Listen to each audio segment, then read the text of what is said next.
Hi everyone, this is a catalytic heater, and in this video we're going to show you everything we had to do to put this into our Airstream and make it work. It's actually pretty simple.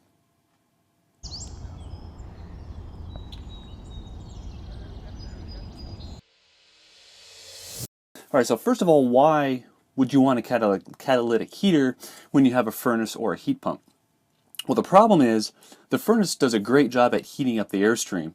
The problem is it uses a lot of propane, and when it's running it uses 8 or 9 amps or so of 12 volt power. And when we're out boondocking, we certainly don't want to use that power if we don't have to.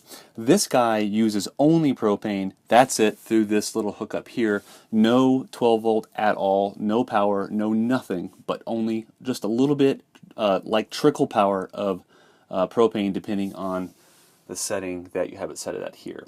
High, medium, low. This is a 6,000 BTU heater on high, but you can adjust the settings as appropriate. So this guy is super efficient and heats up the Airstream, this 200 square foot RV we live in, pretty easily. So let me show you everything we did to make this thing work for us. So you want to go like in here somewhere, right? Yep, exactly. Make sure you're up high enough so if there are kind of really angle bracket, if there's like angle iron or something in these corners to kind of make it, you know, stronger, make sure you're up here like an inch or inch and a half or something, just to make sure you're not going through a piece of support.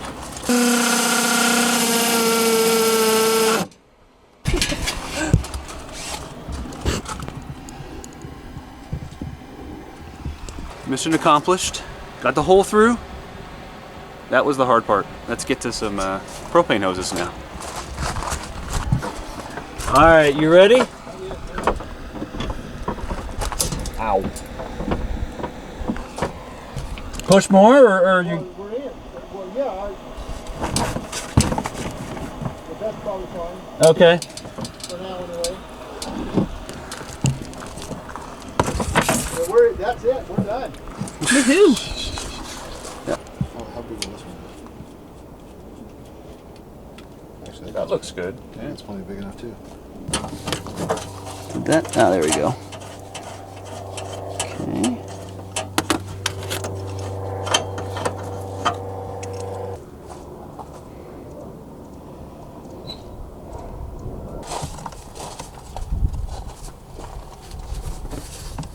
There we go. One more minute.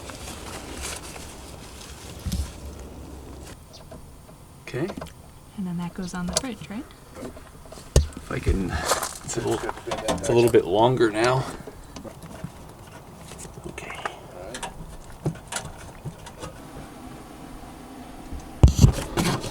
Give me as much as you want to. That's probably good. And that's probably good right there. Perfect. Like it's a professional job. Mm-hmm. We fed the propane hose through. Now we have access to it on the other side. So now we're just tightening all of our propane fittings as the sun is completely blinding me right now.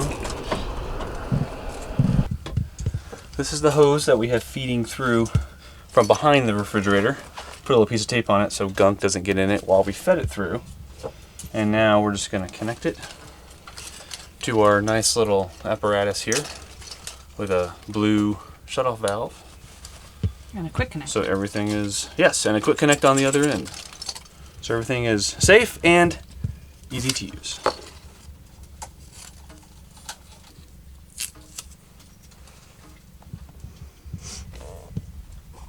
Wait, what am I? Yeah, wait, does that work? Wait, what am I connecting to this end? 1/2 inch shutoff valve. 3/8 inch disconnect, quick connect. Yes? Yes. 3/8 inch pipe fitting. Okay, so underneath the fridge we have our propane hose coming in from the back of the refrigerator where we teed off of the existing line. And then we have this apparatus here with a 1/2 inch shutoff valve. This is the only one that we were able to find at Lowe's. We're working with 3/8 inch components, so we had to adapt a few of our components here. We have a quick connect on this end, and then just a regular pipe fitting here. So you see a couple of adapters, but we had to run a couple times to the hardware store to make sure everything fit. But that's just the name of the game when you're working with propane fittings. So I'm going to tighten everything up here, and we'll see how it works.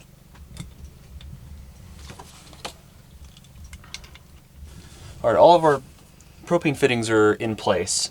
So what's going to happen is this is going to stay underneath this drawer that we've taken out for access. I'm going to drill a hole through this drawer, or through this piece of wood here, and then our propane hose will fit through that hole, connect into this quick connect underneath the drawer, and then everything will be hidden, except of course for the hose going to the heater. So let's drill a hole and get this going. Probably right around here.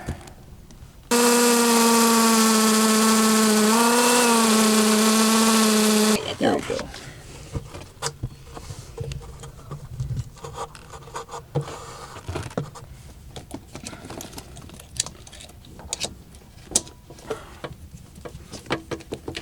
Can we cut off all that stuff that's hanging from that? Well, I mean, keep the cap, but cut off that instructions.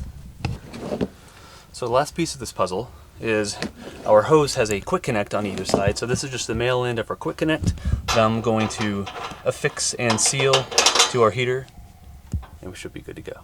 That's the idea.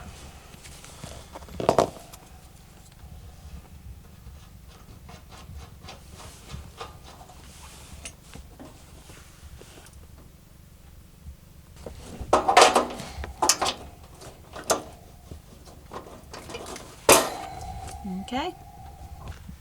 Time to turn on the gas.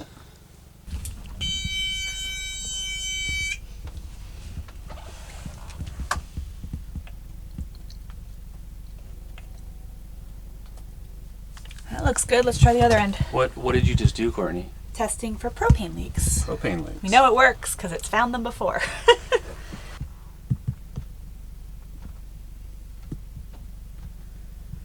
I got nothing. So we're pretty much done with everything, but the one thing we haven't done yet is sealing the hole that we made under here in our access panel. So we got some of this weather seal, which is like putty. So I think what you're supposed to do with this is just pull the propane hose out a little bit, wrap this around the hose, shove it back in the hole so it's nice and secure, and maybe put a little more of this around the outside. So I've never used this before, but this will be a first time, and we'll see how it works.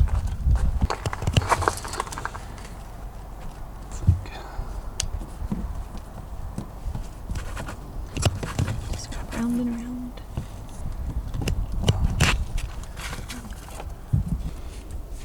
Cool. That looks pretty good. Yeah, that looks good. This stuff worked pretty good. I'm impressed. Nice little buy. So we're just about there. Propane is on. We coil this back up so it sits nicely under the drawer. Let's put the drawer back and turn this sucker on. This little hole here through the underside of our refrigerator storage area, and that connects directly up to our propane catalytic heater. So let's start her up. All right, let's make this sucker work. So we have two buttons here, the ignition, and this is what you use to actually turn it on, as well as to adjust your level. So we have low, medium, and high. And the start is at this position here. What you do to start it is you press it in and hold it in, and you can hear the propane. You hold it in for just a few seconds as the propane actually gets to the unit itself. Then over here you press your ignition button. There we go, and you saw it spread throughout the unit. That's perfectly normal. You continue to leave your start button held in for 30-45 seconds or so. After that point, you will turn it all the way to high and leave it at high for a little while. Then you can turn it down and it'll stay nice and toasty for you. In fact, right now, I mean, just with that little spark you see in flame, it's really hot right in front of this unit. Okay, so we're done with the install. Everything works as we expected. We had some complications during the install though, and I have a feeling this video is going to be a little bit choppy, so I wanted to give you a little summary at the end to tell you exactly what we did. So the first thing we had to decide on is where to get the propane from inside the Airstream. And there's primarily two different places. We could have used the range or the refrigerator.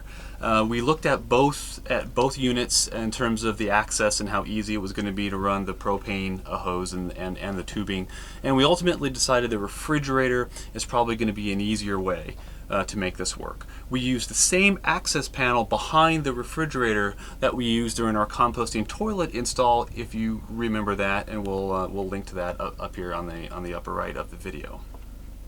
So ultimately what we did is we bought a little tee, and we teed off of the propane that's already going into our refrigerator, and bought a 5-foot propane hose that connects to a different 12-foot propane hose that we have coming into our catalytic heater. Here we just run the hose back behind the wall underneath the refrigerator, and also underneath a slide out drawer that you saw a little bit earlier.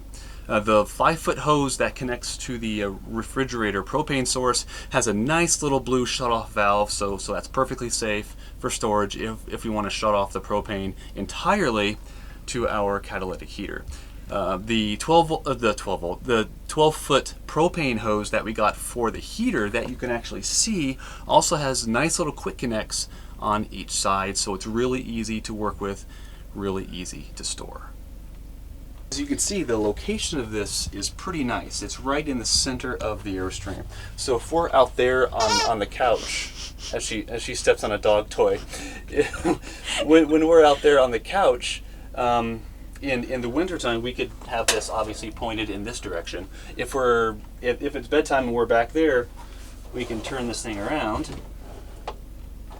and point it in that direction. It's very flexible, very easy to use. One thing that you will notice here is we have a quick connect going directly into this the catalytic heater body. What we're going to do, and we already have it on order, is get a little swivel L bracket here so we can have the cord coming out, for example, in this direction rather than having to come in this way, so it's a little bit safer and easier to use that way. So we don't usually keep the catalytic heater right in the middle of the floor. We're doing it now for demonstration purposes. Usually we put this up as close as we can to the fridge, and Penny, our larger dog, could walk back and forth really easily, so it's not a problem. So that's it. That's what we did to make our catalytic heater work inside the Airstream with a propane source. I hope this kind of made sense, and my summary kind of tied this all together from what you've seen in the video. It was a pretty easy install once we got past all the fitting and threading and all those propane components. Once we got past all that frustration, it was actually pretty simple. So that's it. Thanks for watching. If you liked this video, don't forget to like, don't forget to subscribe, and comment if you have something interesting to say, or even if you don't. We always like to hear. So that's it, and thanks for watching. We'll see you next time.